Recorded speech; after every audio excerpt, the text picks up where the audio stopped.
Hello and welcome to Move the Line. I'm Ryan Noonan, joined here as always for draft season. We are inching closer, a little bit more than a week away. Connor Allen, Scott Smith. Excited to talk about everything that's going on, the news, pushing back on the groupthink, how to take advantage of the groupthink, how to bet against the groupthink, or where the groupthink is right. Connor, what's going on, buddy? Yeah, not much. Scott was dishing out some heat pre-show, and we were like, all right, we got to go live. Sometimes we get caught up talking about other stuff. But yeah, I mean, I think I don't know, Drew Dinsick or someone's in one of our chats today was like, everything is so set right now that, there will be a ton of value coming up because there's no way that it's actually this set. So like pushing back against groupthink, finding ways to get contrarian here. There's a ton of things that we've kind of been hinting at and like playing, and I've been dabbling with even today that we'll talk about, that I think there's could be a ton of value. It could be like literally the favorites by draft day. Yeah, got a bunch of those things on deck here today. Also, I always take heat for, tech issues. It's just Connor's mic is like it's there. Like in terms of like if you're betting on why we're delayed, sometimes it could be me. It could also just be Connor's mic. I'm just saying, just putting that out there. So Scott, what's going on, buddy? Good, man. Look, these last couple of days, I've really hammered down, been making some phone calls to some people that I trust within the industry and stuff, and really starting to narrow down on where my convictions are within, certain players, certain spots, certain teams, and stuff like that. And like we talked about the groupthink, I think the mock draft industry and what you're seeing right now in this top 10, you're getting a lot of picks in players and team matches all kind of narrowing to where I think there's definitely some value to be had there in the betting market right now. Yeah, definitely want to unpack that today. I have some thoughts on what guys do as well around positional drafted per team. Those markets are full and out there everywhere. I know the gentlemen have been also looking, player over unders, positional first, trying to leverage anything that we could find out there. And kind of touching on that here, Drew, in the chat. Who are draft sources that you trust and don't trust? This is a really challenging conversation, right? So I feel like last year we ran into some trusted sources that missed, that had a lot of success the years before. Personally, I would say I wouldn't paint anyone across the board. I mean, I think Daniel Jeremiah is fantastic at what he does. A lot of, professional folks that live and die with the draft are really good at what they do. But you get a lot of like team specific stuff, right? Like beats for their teams that can be plugged in versus, national guys. Connor, is there anything to add to that or anything that, kind of poke holes in terms of trusted sources and how challenging that can obviously be at this time? Yeah, I mean, I just generally try and listen to the biggest names and block out most of the other noise. A lot of these, especially a lot of this time, like certain people, have been told in the last 2 weeks to make a mock that's different because it gets more clicks. Like that's a real thing in the industry. So like just because certain people are like, oh, well, this could happen. Like, yeah, I mean, I can make a case for basically anything happening, still at this point outside the top three. But it's a matter of like whether they're actually hearing things or they're doing it for content, how valuable like their sources are. So, trying to weigh all that is really important. And then like to your point, Noonan, I think our internal, sources and things that we hear, personally, when I value things the most, it's like someone tells me something and then publicly that thing comes out in the next like week or so after that and starts kind of picking up a little bit of steam there, because then it's usually there's a little bit more truth to it. It's really hard. I mean, there's very few cases of where, we heard something that like no one else had heard. I mean, it's happened, but it's just way less rare and has gotten us into some hot water in the past. Yeah, happening less frequently. I think teams have been told basically to be really careful with some of the stuff that they get out there too, just because of the betting element that's, now I think becoming more and more popular. Scott, I mean, obviously I know, there's contacts that you have that you like to work, but I think you would kind of agree that it ends up being more team specific connections versus say, painting with a broad brush nationally. Yeah, I think one thing to keep in mind is that the draft and the information that comes out is so fluid at all point in times. I think everybody can sit here and agree that Schefter's probably the most plugged in person that you have. And you just look back within the last week or two and, the information that he got might have been the proper information at the time that he reported, but it changes with, a handful of other little things. So, I mean, he pivoted real quick between Shedeur Sanders to, Hunter and Carter, like within a period of a week. So you see things like that. But for me, it's people that are very tuned in to their teams locally. Sometimes I'll have, some people that I might know, like at one point in time, my cousin worked in the office for the Saints. So I would get news trickling out from the Saints organization because she worked in the office. So there's things like that happen, and connections for different people within the mock draft industry. I think you look back at some of the people and some of the things that the people that do the best, and I'm not talking about the big names like Jeremiah and Schrager and some of those guys, but you've got some of the other guys that do consistently well within the mock draft industry. I think they do a good job of parsing through information and being able to navigate through, what's just out there and everybody repeating versus what's actual intel that they can go ahead and parse through that relates to the team and where they're set up, positionally, or, whether it be salary cap or roster or whatnot. And I think you can go ahead and look at, there's a handful of 5 to 8 guys, I think, within the mock draft industry that I trust. And we usually bounce, ideas and information off each other. Nick Gurisco has been killing it this year. He's down here locally with me. We usually meet up like every year, like a couple of days before the draft, and kind of parse through like what we both think, what we both hear, and then just reach out and kind of do some things like that. So that's kind of like some of the things that I look for, coming in, trying to break down information this time of year. Yeah, you can also run into scout takes, right? Like, actual football player takes, which is definitely relevant at another point, but not necessarily for the process of A, betting the draft, B, mocking the draft. When you get into, a Dane Brugler, for instance, like, the Beast and all those, that is a fantastic resource for scouting, or you can look at it post-draft when you see who your team drafted and you want to kind of get a, understanding of that player in terms of actually forecasting the draft.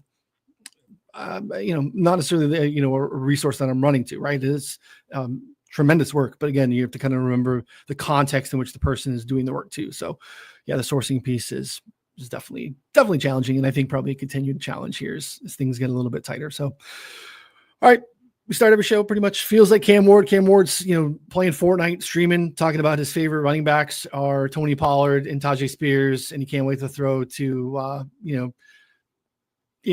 Calvin Ridley. Like, A.J. Brown's not Calvin Ridley. And so it's definitely, we know what's going on in number 1. Draft starts at 2, as we would say.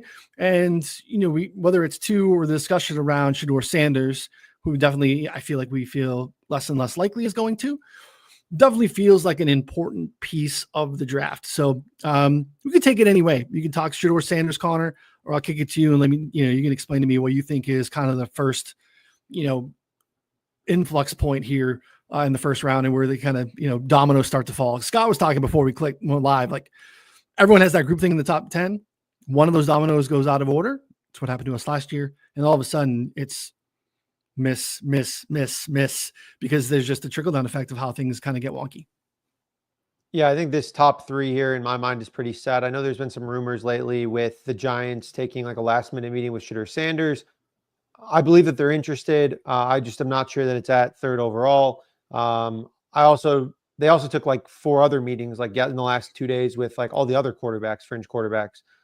So I don't know. Like, I think that there's probably something there, but I would be pretty surprised at this point if they take Shedeur Sanders or anyone, any quarterback at number 3 over Abdul Carter. So for me, I think that the draft kind of starts, you can start discussing things at 4. And even then, like, I feel pretty good about Will Campbell at 4th overall. It's from there, I think, like, you're kind of just piecing more stuff together than like actual sources. And like New England, I don't know, I've heard from like multiple different people. It seems like that has been their direction for a little bit now.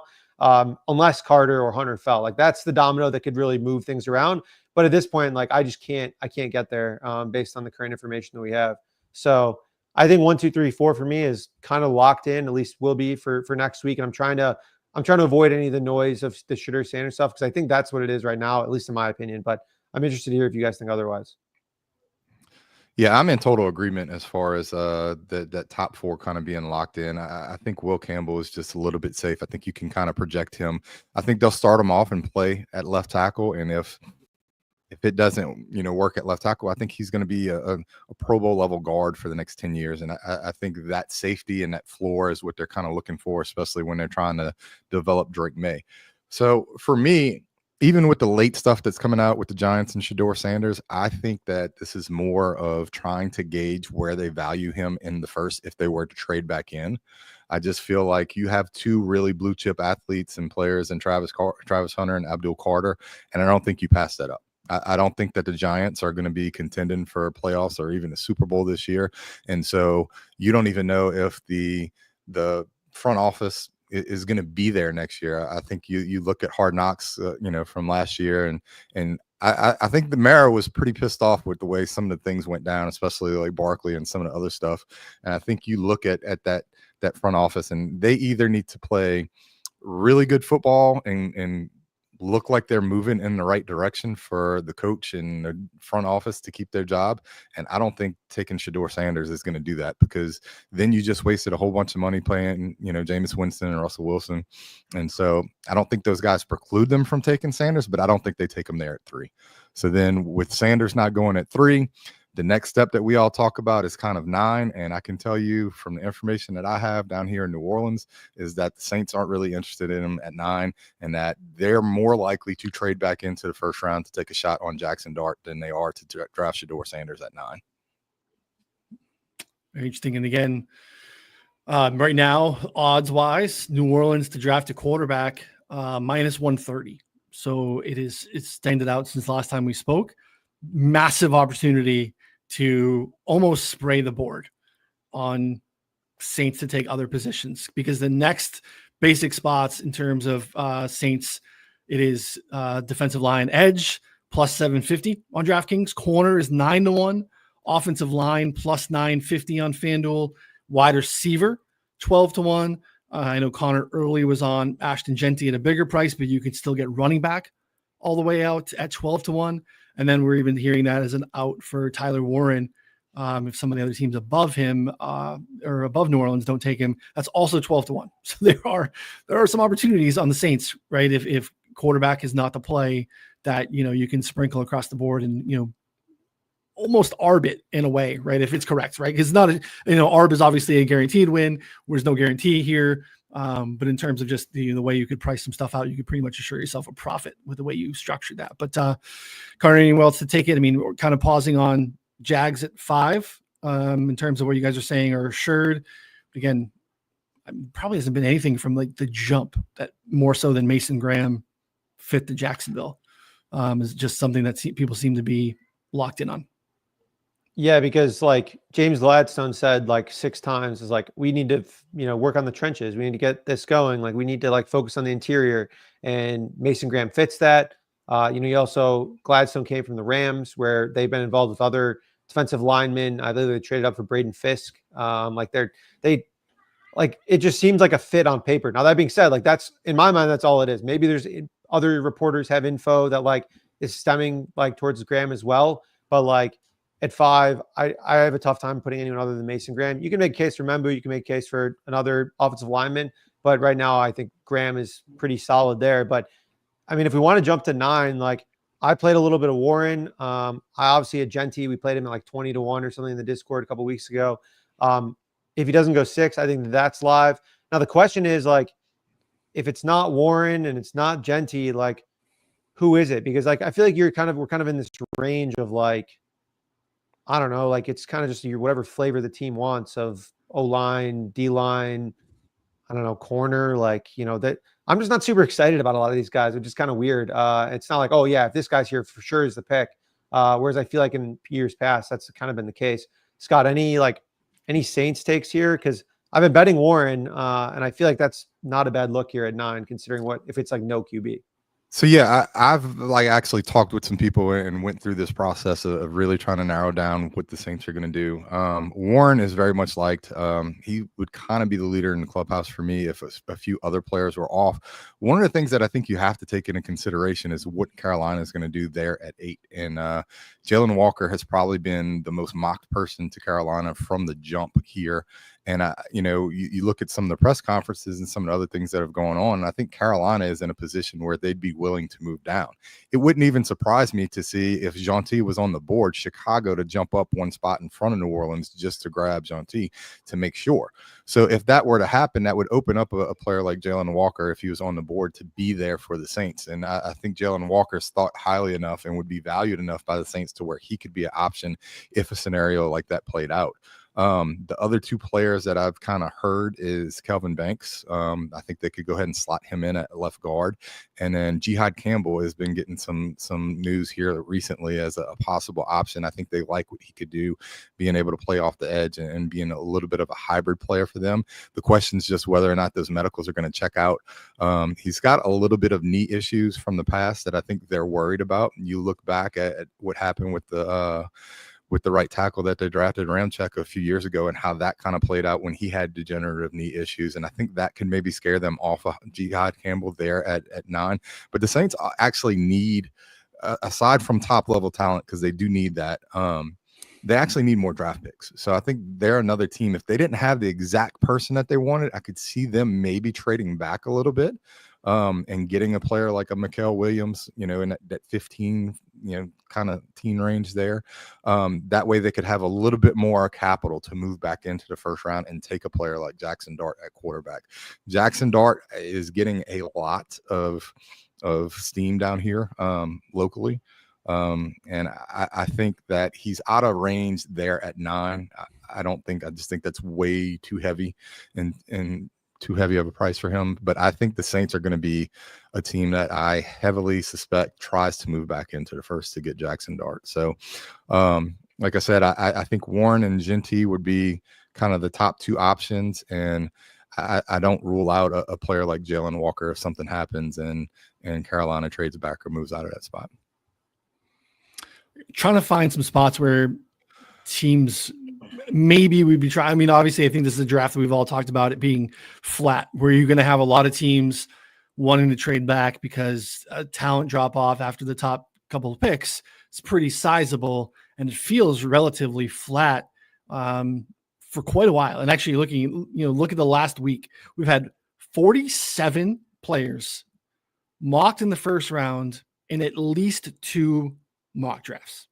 So to Connor's point, you could have the one-offs where you could have some, content splashes where it's like, all right, this is topical. I'm going to throw this guy in the first round. 47 guys have been in 2.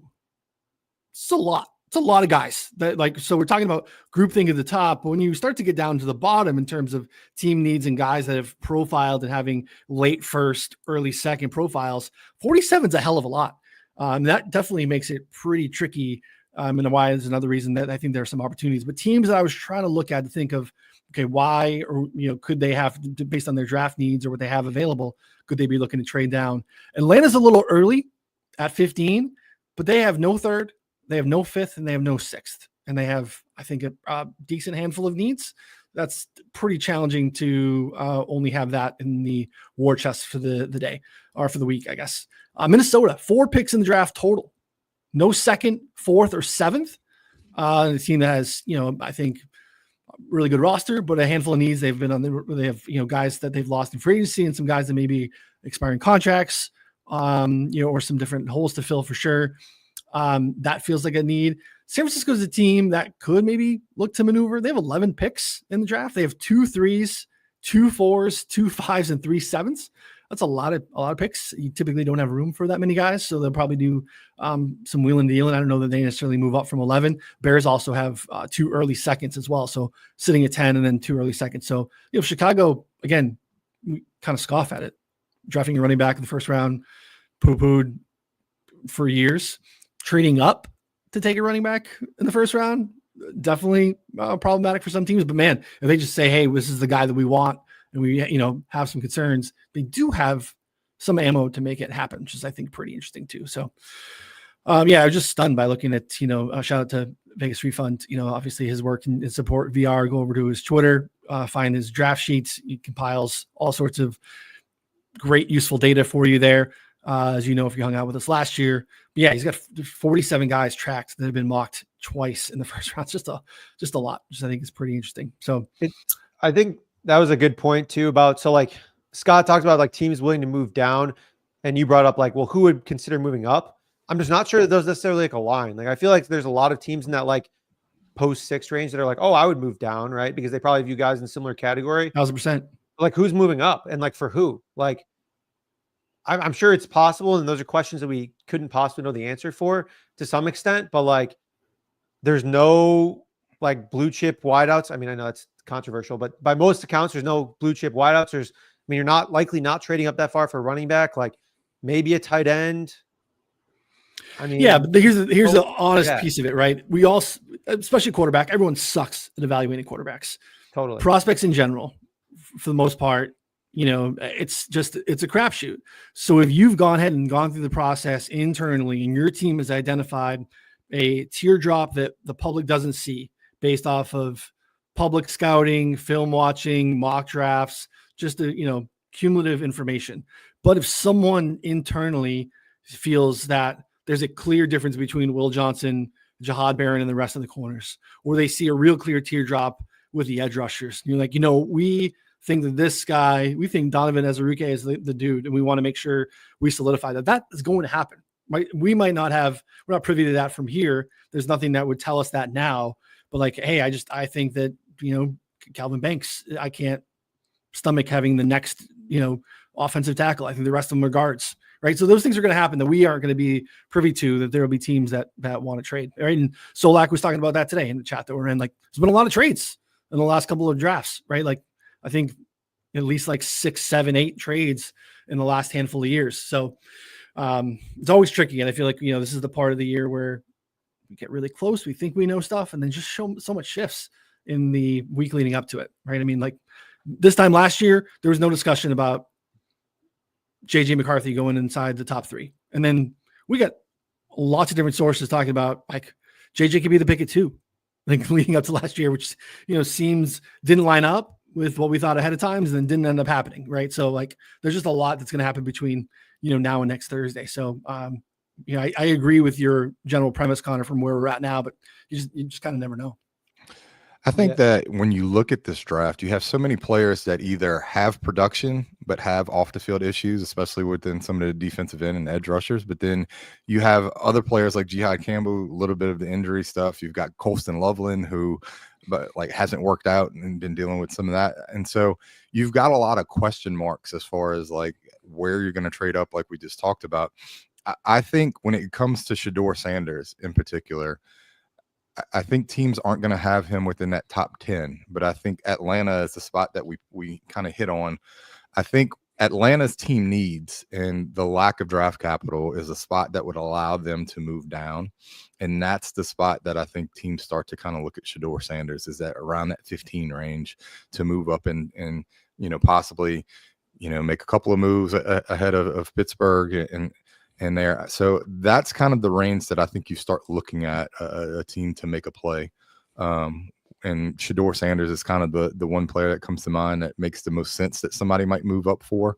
And it could even be, the Giants or Cleveland or, any of the other teams that pass on them there in the top couple of picks. So I think that's where the plays start to happen. But we talk about the trades. I think we have under 5 trades in the first round this year, easily.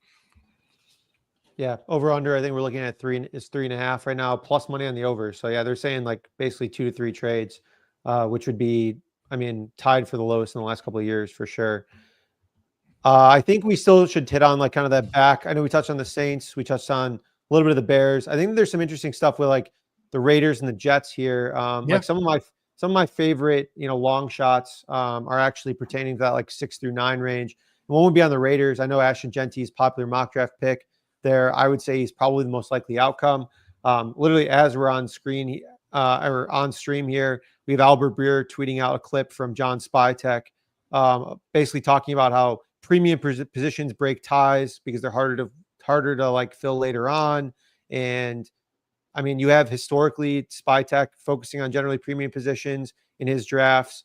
You have Pete Carroll largely doing the same outside of a couple of handful of picks here. And they did pick Rashad Penny, but Rashad Penny sucked. So like I can't imagine that was like a good decision. Until like a while through his career, and obviously he was injured and stuff. But I just can't shake the feeling that they're not going to pick Genty. And so I've kind of been trying to play with the thought of like, okay, well, if it's not Genty, who is it? Because it's like the Saints argument that we talked about. If Genty is minus 150, like there has to be value somewhere if it's not him. So earlier today, I played some Armand Membu there to go 6 overall. I think you can still find greater than 10-1. He can play right tackle. He can play right guard. They have the left side of their line kind of filled out fairly well, but the right side, I think, is still very open. And again, building through the trenches, very much Pete Carroll thing, fits their MO still. Yes, their running back room sucks, but like, could they take a running back in the second round or a third round? Like, this is a great running back class. So I think that could fit. We've talked about Will Johnson potentially. I didn't like that he didn't test. I mean, I've been kind of on like, oh, well, he's, plays zone and the zone makes sense. I think there are some ties there. The whole Michigan tie makes sense. I'm just not sure if he's a good enough prospect to warrant taking it 6 overall. So I've kind of backed off that a little bit. I think that it's probably one of those 3 players, though, if I had to guess. Yeah, I dug in deep on Will Johnson the last couple of days. And look, when it comes down to Will Johnson, him not testing, I think, is the biggest issue. And you look back, his tape in 2024 wasn't as good as what it was in 2023. And based upon the people that I trust that really break down and analyze these players' talents and fits for a team, I just think that Will Johnson has too many holes in his game and in his draft profile to be drafted at 6. The Raiders definitely go ahead and they need some cornerback help. You look at that roster and there's no arguing at wide receiver or cornerback that they need help in both of those 2 positions. But for Will Johnson, and the person I think that rounded it out the best when it came down to it was Todd McShay. And essentially what he said is a lot of these teams have him tested in the 4.55 range or to 4.6 as far as his speed, that he's elite when he can play off the ball with everything in front of him, but he's not going to be able to run with some of these receivers like deep. And that's where I think his profile starts to get lost as far as being able to be valued in a top 5, top 6 role.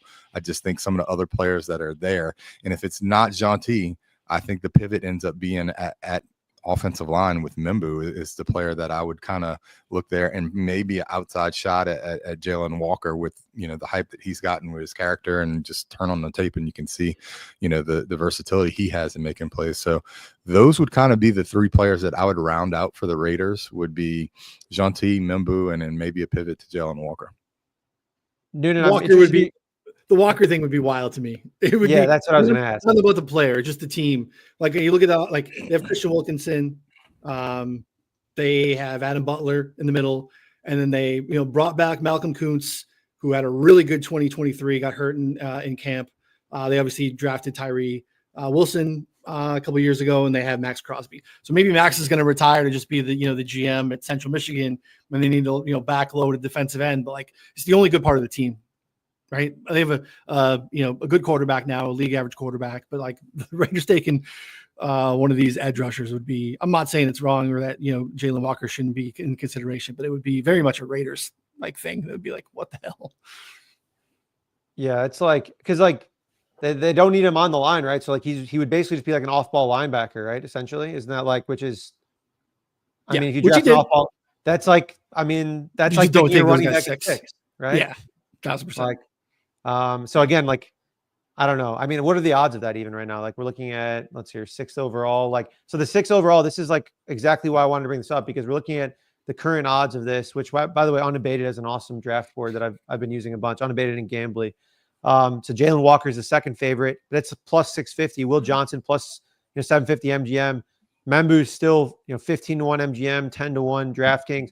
I guess like, would Kelvin Banks even make sense? I mean, that would be crazy, but I mean, like, I don't know. I don't grind enough offensive line to know if that even like hypothetically makes sense. But I'm assuming, I mean, if it is offensive line, it's probably one of Banks or Membu, right? Like it feels like it makes more sense. Yeah. I mean, Kelvin Banks is 40-1. Maybe that's just like way too crazy, but like, I don't know. I mean, there's got to be value down there somewhere. Like there has to be value somewhere. Yeah. And part of it is why I like the positional stuff, because then you don't even have to nail the player. Right, you don't even have to get into like the teams parsing through the big board and understanding who they have positionally. Maybe at the top, to your point, in this 6, 7, 8 range, it maybe makes more sense to go player specific because we have more of an idea what the consensus is of those guys. You get a little further down and you kind of identify a team being on a couple of different positions. I think the market's kind of blown some of the favorites up a little bit higher. And I think there's some opportunity further down, because it's also the variable of who's available, right? Like some of these teams have it's not like, hey, we're just going to take the next guy at that position. We just have different grade on this guy. We're not necessarily just falling in line and taking the next guy at that position. Like that's where you can get into some opportunities to buy. So positionally, Raiders -120 on Caesars to draft a running back. Corner, which I also think is interesting, +420 on FanDuel.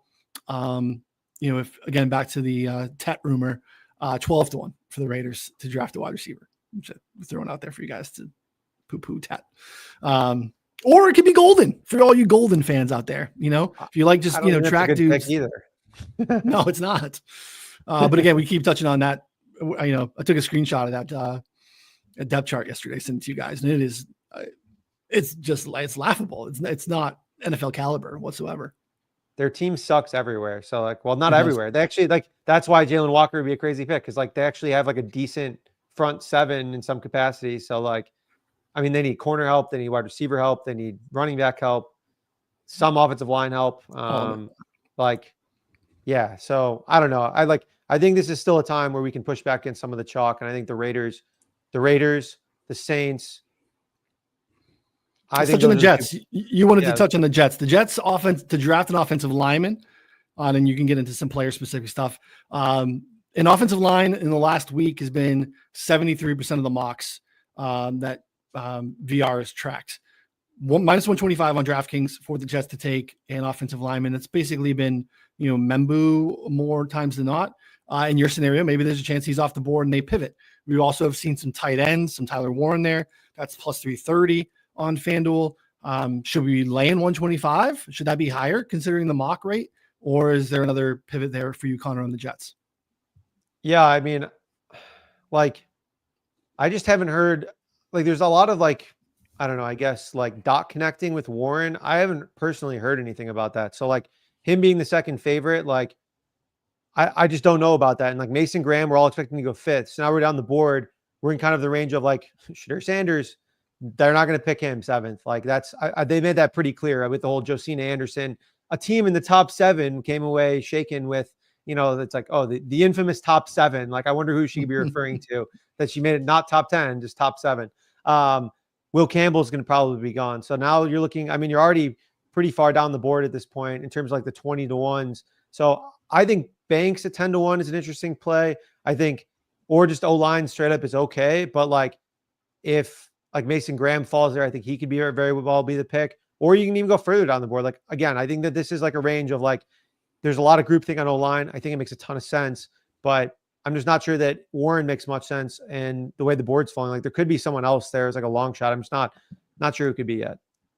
Yeah, I think the way that the board would fall and the person that's probably going to have the most value, I think there's a argument that could be had for Mason Graham to fall to the Jets and for him to be the play. The Jets have been heavily invested in top 30 visits towards defensive linemen. I think Mason Graham's one of the ones that has met with them. So I think whenever you actually, he has met with the Jets. So I think if you can get decent money on him, we just started talking about it. If things go a little bit wonky at 5 and 6, I think he's the guy that I could see fitting in there with the Jets and being the type of culture player that they would want to go ahead and start to change some of that defense and locker room. +750 on FanDuel, Jets to draft a defensive lineman. I'm not sure specifically what the Graham number is. I didn't put that in my notes, but I definitely think there's some. We should either be hammering the -125 or leaning into some of these bigger plus money numbers that could just kind of a trickle down effect, right? You can almost build a betting portfolio that pivots off of those first couple of picks going a number of different ways, which I think is kind of smart. Right, it can be lower stakes, can just be a little bit, just give yourself some outs. It can later end up just kind of being a hedge out for what you end up hitting for bigger stakes when you feel like more. Drafting on the NFL draft or betting on the NFL draft is a different beast than other betting experiences, right? It is you're going to take some swings and lose a handful of bets. It's one of those things. If someone's going to hang their win-loss at the end of the day, and it, depending on how they go about it, could have a losing record, but you could have a profitable return on investment unit size, all those different things, depending on how you structure it. So it's definitely a trickier thing to tail, just blindly, because you're going to recommend some losers just through the process, trying to get good prices and shifting with the information that we have. And look, one of the things I don't mind is I think it's good to take a stance on a team, being either player or position specific. But if the odds are right, there's nothing wrong with having like 2 pivot plays. If you're pretty sure that one thing's going to happen, but if one little thing changes, you're quite sure that the next 2 things will happen. There's nothing wrong with having 3 bets all in the same position. Yeah. All right. Anything else in the top 10 for you guys? We could shift to a couple of the teams that are further down. Have a few other spots that kind of want to highlight. I think the one thing that we kind of hit on a little bit earlier was with Carolina. Jalen Walker, I think, is looking to go, and I think the most likely outcome is for him to be there with Carolina. But if something happens and he's not there, the player that I'm hearing most for them is Tyler Warren. Tyler Warren, for whatever reason, when you talk to analysts, he's one of the few blue chip players that, across most scouts and most teams, from what I'm hearing, is a player that teams will covet. And I think if they lose out and don't trade down, or for whatever reason have to stick at 8 and pick, I think Tyler Warren could be an upset pick there at 8 if Jalen Walker is off the board. I tend to lean a little bit towards Mikael Williams if they trade down further, but don't be surprised if Tyler Warren's a name that you hear to Carolina on draft night. I will not be upset about that. I have 25-1 Carolina to take Tyler Warren. You can get currently 22-1 for Carolina to take a tight end. Connor, do you have Warren numbers live or anything? I took some 20-1. So what do we want to look at? 8th overall, or do we want to look at Warren to team? I guess we'll look at both. Let's see what's better. Because sometimes it's crazy that they're not like the same odds. But let's see here. Warren, I'm seeing 17-1 still on Caesars. 16-1 MGM, 15-1 ESPN. So yeah, I mean, again, so best way to do it is Caesars 22-1 Carolina to take a tight end first. It's your best bet. That's pretty. Yeah, man, it's not bad. Like you said, just take a couple of these stabs. All it takes is one of them to pan out.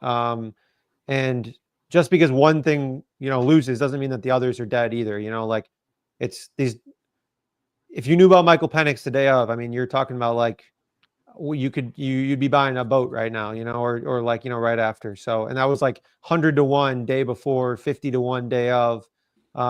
So some pretty crazy stuff can do. Even JC Latham, I don't think was chalk. There was like some random late steam, if I remember correctly, that like came through, and it was like Latham last minute.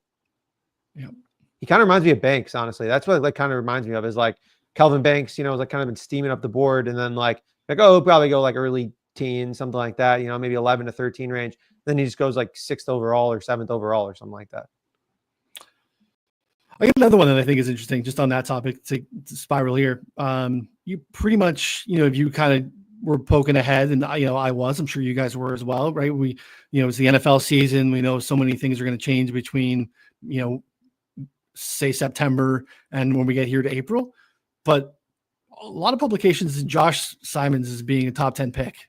I know there were some injury concerns. He got hurt in like week 5 or so. I think in the Oregon game, maybe there's some off the field discussions, but I think there are fewer concerns about his availability for week 1. And he's starting to take some visits in the range that are a little bit earlier than you would think. The Colts are a very interesting one in particular, whereas there seems to be groupthink around the Colts being, they're just going to take a tight end. Like that's just what they're going to do. And they very well could. They very well could take a tight end.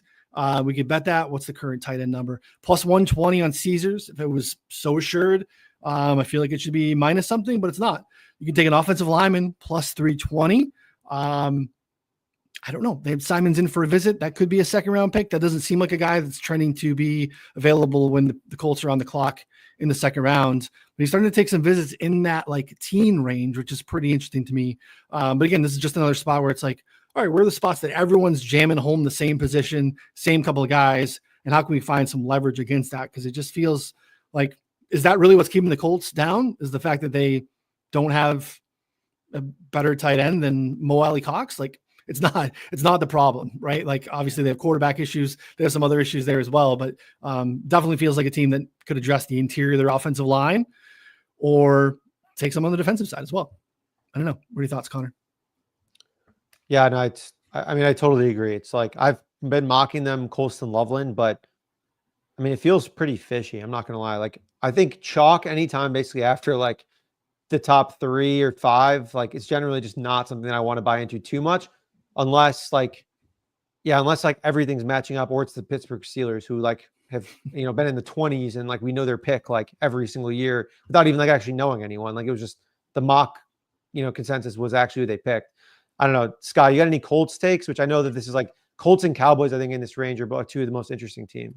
Yeah, I think the pushback that I have as far as the Colts is that I think Ballard's really tuned in to testing and having sure. a complete, profile as far as the combine and some other things. And some of the players that we keep looking at in connection there with the Colts don't have a full testing profile throughout this draft process. And Simon's kind of being one of them. The player that I hear as far as that being connected as a dark horse play that would be Tyler Booker, the guard from Alabama, is a player that I hear that they like. The Makes a ton of thing sense.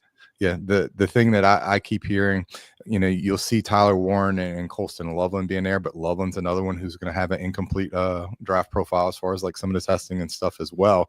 So Booker is kind of my outside. I think they could go ahead and pair him there with Quentin Nelson and have, one of the best interior guard groups in the NFL. With that being said, so I think his power and some of the things that he does would fit the way they want to run the ball. So he would be the player that I would maybe look at ahead of Josh Simons. But, I think when you start having players that are taking visits like there, I think teams are making contentions if they're going to pivot. If the option comes up to where they can pick up the draft capital they need, or the players that they have within the top 12 to 14 picks are gone, who's a player that we can move back, pick up draft capital, pivot, that we still have a close enough grade on to another player that they were interested in. So as far as the Colts, that's kind of where I would look. And some of the other players that they have, some of these edge rushers, and specifically Nick Manawari or whatever, the safety, I think he's got the kind of profile that Ballard likes in the secondary with his athleticism and stuff. I think Ballard very much drafts off of the relative athletic score kind of traits that players have. So those are kind of the players that I would look for and expect the Colts to be interested in. Yeah, but I don't think safety is necessarily a pick for them early, but I could be wrong. Like like, what do we do with Booker though? Like 3.4 RAS. Like, do you think it's just like?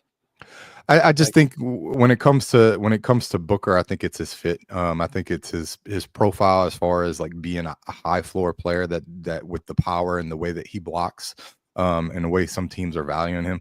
I'm hearing that Booker is not going to make it past the Texans there. I think he's a player that they covet heavily. But as far as Booker to the Colts, I wouldn't say that he's their top priority. But if the players that they have valued ahead all get drafted, I think he would be a pivot point there, among the offensive line that they would be interested in. Yeah, I think that's a good point too. Is maybe like we always say that they love RAS, which I think that they probably have some metrics that like align that way, internally, but we don't know if it's the exact same formula. So maybe they value power more. Like, do you really need your offensive guard running super fast downfield? Maybe not. You just need more power. So like, I mean, it's like the whole like Bears joke of like, the analytics thing that the PowerPoint that they had where it was like 40 time was like their full analytics, no speed, no weight adjusted, height adjusted. It was just 40 time. And that's how you end up with, Kevin White as your like top pick, whatever they drafted him. So, yeah. So like, that's an interesting point because we're all looking at this and I'm looking and I'm like, this is like, I don't think Ballard's drafted a guy outside of like a 9.5 or 9.2 RAS like ever in the first round. So it would certainly be different, but maybe they're just looking at different stuff and it's all just been more coincidence than like actually drafting off this, Yeah. I mean, Emma Wardy would be fantastic in their system. I think they really like Nick Cross. I think it was like a second or third pick a couple of years ago and really played, I think, pretty good for them last year. And they use a lot of like single high. They signed Cam Byron to be like the deep free safety. I think him and Wardy would be fantastic for their scheme. Just doesn't feel like necessarily a need. But again, they have a better read on what they think of Nick Cross than I certainly do. But he'd be a lot of fun in that system for sure. So yeah, this whole range, right? 11 to San Francisco, 12 to Dallas, 13 Miami, 14 Colts. I think is there's like some group think, but I think there's a lot of different outs here where I think there's some opportunity. I think the Niners are another great example. We've pushed back on that a little bit. We're seeing a lot of, basically a mix. And, offensive line is plus 190 on Caesars, defensive line or edge plus 265, and then corner plus 310, which has gotten a little shorter. So, and again, another team that has that absolutely loaded with picks. Scott, do you have any current leans or feels on San Francisco? Because I think obviously there's a trickle down effect of what happens just right behind them. Yeah, I think this is where you start to see Will Johnson kind of come into play. I think he would fit with the scheme, as far as the way they run in the secondary. There's a lot of zone corners in this draft and not a lot of man corners. So that's one thing to kind of keep in mind. The two players, and you could maybe even throw three out here that I keep coming back to and hearing the most about is Will Johnson, Kelvin Banks, who I think would be a great fit for Shanahan, playing in guard and possibly being able to kick out to tackle if needed. And then the outside one that I keep hearing is Walter Nolan, which I feel like Walter Nolan is a little bit high, but you can look back, and this is a team that has drafted defensive linemen a little bit high and not necessarily like stuck to what everybody else thought the draft boards were going to be. So those are kind of the three places, but I think San Francisco could go a number of different directions. If I had to lean right now, it would probably end up being towards Kelvin Banks if he was on the board. Connor, any thoughts? Yeah, that's where I'm at, Banks or Will Johnson. So it's, I think we talked about it last time, but, it's Twitter rando season. So lobs all day on Twitter saying it's Banks or Will Johnson. I mean, full trust. No, I'm just kidding. I think all the reasons that Scott said, it actually makes sense. Yeah, I think Kelvin Banks is going to be gone. That Banks number is like 13.5, 14.5. Like, I think we've talked about Banks at every pick from like 6 to 11 now. And I think he's pretty much squarely in play at 11, probably in play at 13.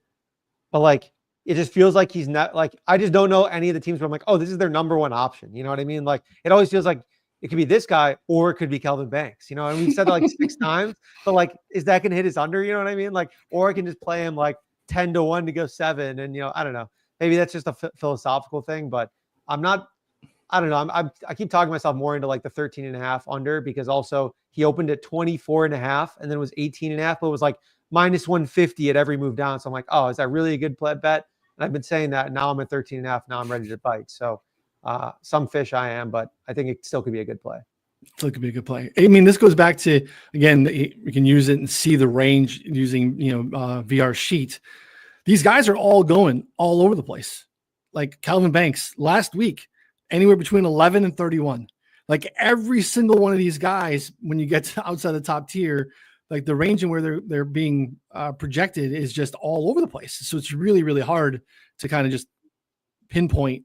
No one really has a tight band in terms of where they're going, right? Even Jahad, Jahdae Barron, who's kind of seems like he's fallen a little bit.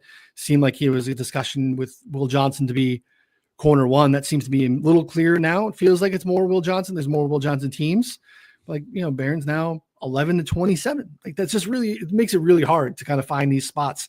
There's so many different outs. Dallas, Scott, before we, got about 10 minutes or so to go. Dallas, we were touching on before, feels like an increasingly maybe wide receiver team, and then feels like maybe we're getting some discussion of who they feel is the wide receiver to take that fits them better.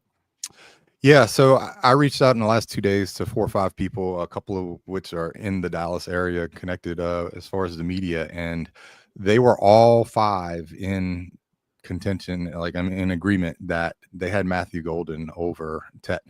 The reason specifically that 2 of them gave, that they don't even know each other and give the same reason, was that they traded late last year for Mingo, and Mingo had Cooper Rush throwing on the ball. So I think they want to give Mingo a little bit of a spot, a chance to be that bigger bodied receiver within that offense and add the speed of Matthew Golden on the outside. They just seem to think that he would be a better fit with their offense and what they want to do. So specifically, it's a lot of people that I trust that, and you can go back, and me leaning on them has gotten me to be correct on a Dallas pick for, I think, the last three or 4 years, but it's Golden right now. And as far as the people that I trust, they're heavily in the Golden camp over Tet. I know we're heavy on wide receiver being the preferred position. Yeah, the fallback that you tend to see, you can't really pinpoint a pick. You know, we talked about Calvin Banks, and it's a little bit of a joke, but I don't see the running back position. I think they've added enough in the offseason at running back. I don't think Amarion Hampton's a name that you've kind of heard floated up there. I don't see them moving up to get Jonty or any of the other crazy rumors that you've heard. I think it's going to be wide receiver. I think they've pointed in that direction, the entire time. So I fully expect it to be that. The only pivot points that I think would be, you could maybe see a cornerback or an edge rusher, but I just don't see it. I think it's going to be a wide receiver, and I'm pretty heavily invested in it being Golden, which I think we talked about. I think it's like plus 195 on FanDuel still. I actually played a little bit at plus 150, I think, on Caesars earlier today. But I think there's value there to go ahead and play Golden's first wide receiver off the board. Yeah. Anything to add to that, Connor? Not too much. I know that you're a tech guy. It seems like he's just been slowly falling. I mean, I don't know. I'm a just takes hater one team, buddy. It just takes one team. I played over 17.5. It was only available at Caesars, but it was plus 170. I'll go on out of a limb here. Here's my hot take of the week. Ty McMillan does not go in the first round. Come on. It's just find a team for him. Find a team for him in the 20s. The Packers, Green Bay. That's it. The Chargers. We're going to take Kenneth Grant or. That way, no, don't do this to me. Don't bring Kenneth Grant into me. Now I'm putting both your boys against each other. You only get to choose one. This is my world. It's my rules that I'm making here. So, they could pick a running back. I don't know. I mean, it's just like a lot of these teams just don't need big bodied potential wide receiver ones or potential Devontae Parkers. Like it's one of the two. He could be awesome. He could be Mike Evans. Yeah, I mean. I don't know. Yeah. I'm sure you can record that, play it back. Scott was talking about making clips before the show. That one can be played on repeat all offseason when he goes like 6th overall and he's like a perennial all-pro. So, oh man, if he was 6, dude, I'm going to be really annoying for maybe just a week. Like I'll cap it. You should be annoying for longer than that. We deserve it. I mean, I think publicly I'll be annoying for a week. With you privately, I'll be annoying for a lot longer than that. Honestly, acceptable. It's totally acceptable, especially if it's 6, right? Because it's the car repair tweet, that whole thing. Like, I'll be really, really annoying. So, did you bet it at all? I mean, I feel like you got to at least put like a dollar on it. 1,000%. Yeah. I thought you said not a lot, not aggressively. Yeah. Oh man, my boy Devontae Parker. Nana's still covering Parker out there in the retirement home. So, guy can't get open to save his life. Here's the bad thing. I love Devontae Parker coming out of Louisville. I did too. I know. Yeah, I mean, I thought it was gonna be awesome. And he actually had some years. Let's be honest, he had a couple decent years. Miami's on the team that's pretty interesting. We have a ton of time to talk about all the Miami today, but there's some opportunities there. So I think a lot of moving parts. Offensive line, I think, is very, very viable. You're gonna move on from Jalen Ramsey, and you have Storm Duck and Cam Smith at corner. It gets pretty tricky real quick. That could be, another spot where you could see Barron or Will Johnson, if he happens to fall. Kind of feels like the floor for Will Johnson, maybe at 13. But a team that could use, they seem to like splash an edge rusher. Miami's a very interesting team. Scott, do you have any Miami takes here real quick? Yeah, I think this is where Will Johnson starts to make sense. And it's one of those things where logically it just tends to line up with Will Johnson kind of dropping a little bit. I don't want to circle back to Kelvin Banks, but he would certainly be in the mix as well. I think today's Kenneth Grant is Calvin Banks for sure. I think you really have to look at offensive line, because I think when it comes to Miami, I think the most important thing for this team to have any sort of success is to keep Tua clean. And I think at some point in time, I think that's just going to have to be important, because that offensive line, I think they spent the 3rd least amount of money on their offensive line in the NFL. So at some point in time, if it's not, like I said, I would tend to go Will Johnson as my lead pick here. But if it's not him, I would tend to pivot to that offensive line. I think they need to do something to keep Tua healthy. One other one I want to bring up based off of just some, trends and looking at some stuff. We've seen a lot of, I think really two positions for Detroit. It's a little harder, right? Because we're further down. We're picking at 28. You're seeing a lot of defensive line, edge rusher, and a lot of offensive line. And when you look, I think we've seen, increasingly more offensive line.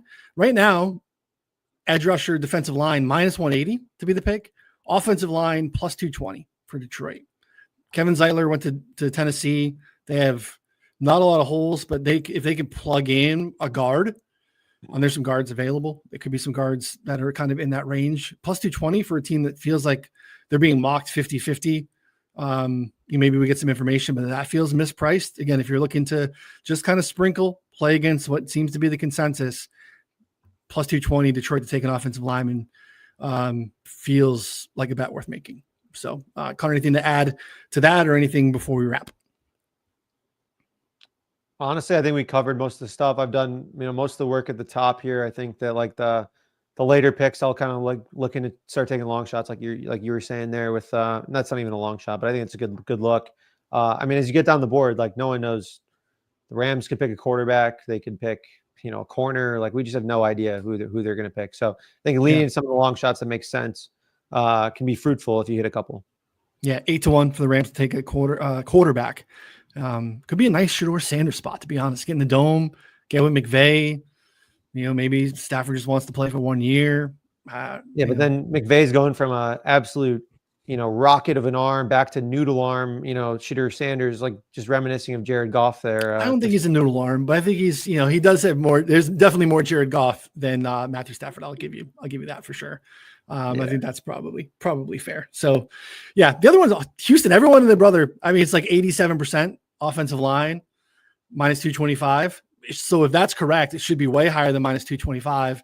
And then we're hearing like we're still having maybe that Ohio State connection, at wide receiver, plus 410 on FanDuel for them to take a wide receiver. And again, I don't necessarily think that they have a great offensive line or that they've addressed it, but they've been pretty active in free agency, bringing in offensive linemen. I don't know. It's not that it's not something that they need, but it's not like a spot where I'm like, oh man, what are they doing? They don't have like actual starters, right? Like Tyus Howard's a first round pick from a couple of years ago at left guard. They brought in Cam Robinson to play left tackle. Unless they're drafting, no one's drafting a center in the first round, right? Jarrett Patterson, that feels like a need. Juice Scruggs, second round pick from 23. Blake Fisher, second round pick from last year. They also brought in Trent Brown and Lakeland Tomlinson, who are like vets that can probably play and be swing guys. So it's like, it doesn't jump out as a team that like is desperately, they have to take an offensive lineman, right? I think they had offensive line needs coming into the offseason. I feel like Cam Robinson helps kind of solidify and move pieces together. Now, again, they obviously moved on, from other starters last year too, but like it's a team has no Tank Dell for most of the season. They brought in Christian Kirk, but I think a wide receiver makes sense at 410. Right, they're wrong either way, right? It should either, if it's definitely an offensive lineman, it should be priced differently than minus 220. And then I think we should probably have a different price on wide receiver. That's all I'm saying. Look at these kind of different spots. I think there's some opportunities to kind of sprinkle here before you can kind of solidify some bets next week. Yeah, just to piggyback off of that, Tony Pauline in one of his most recent spots reported that that Houston was very interested in Emeka Egbuka. So yeah, I think there's enough there to sprinkle a little bit. $25, $100, right? Man, what is that? That's nothing. It's a couple of beverages. Yeah, right.